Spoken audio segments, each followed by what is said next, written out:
राजा भगवान का नौकर होता है।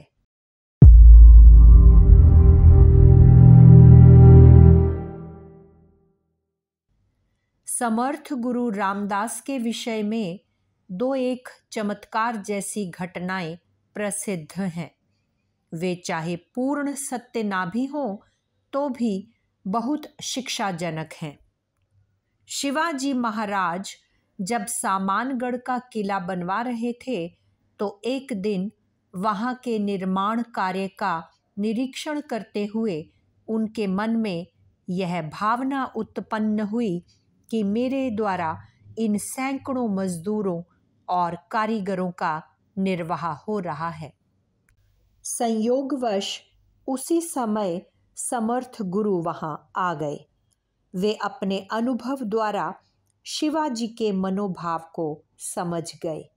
अपने शिष्य में इस प्रकार के अहंकार की उत्पत्ति को हानिकारक समझकर वे कहने लगे, शिवा, तूने तो यह बड़ा भारी काम कर रखा है, जिससे ना जाने कितने गरीबों का उदर पालन होता है।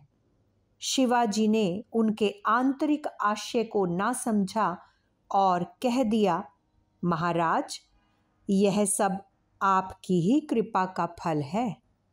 इस प्रकार बातचीत करते हुए समर्थ गुरु की निगाह पास में पड़े हुए एक बड़े पत्थर की तरफ गई। उन्होंने शिवाजी से कहा, एक बेलदार बुलाकर इस पत्थर को तोड़वाओ।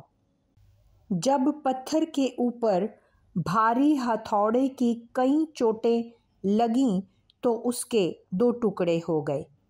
सब लोगों ने देखा कि भीतर से उसका कुछ भाग पोला था, जिसमें थोड़ा सा पानी भरा था और उसमें एक छोटा सा जीवित मेंढक भी था।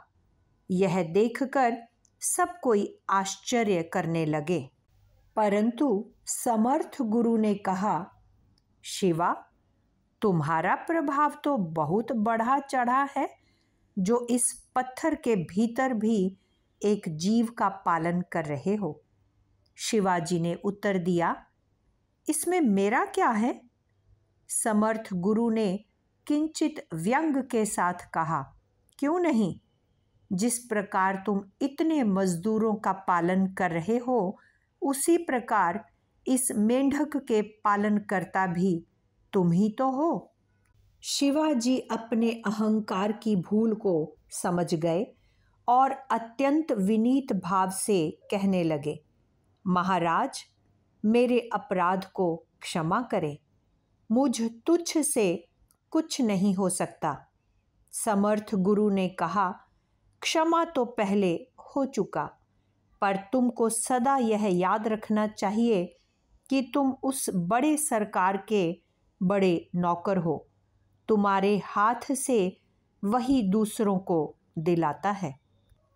इसके लिए किसी प्रकार का अभिमान करना उचित नहीं। शिवाजी पर इस घटना का बड़ा प्रभाव पड़ा और फिर उनमें कभी ऐसी अहंकार भावना नहीं आई। अगर आपको हमारी यह वीडियो पसंद आई हो तो इसको लाइक करें, कमेंट और शेयर ज़रूर करें और हमारे YouTube चैनल ऋषि चिंतन को सब्सक्राइब भी कर लें।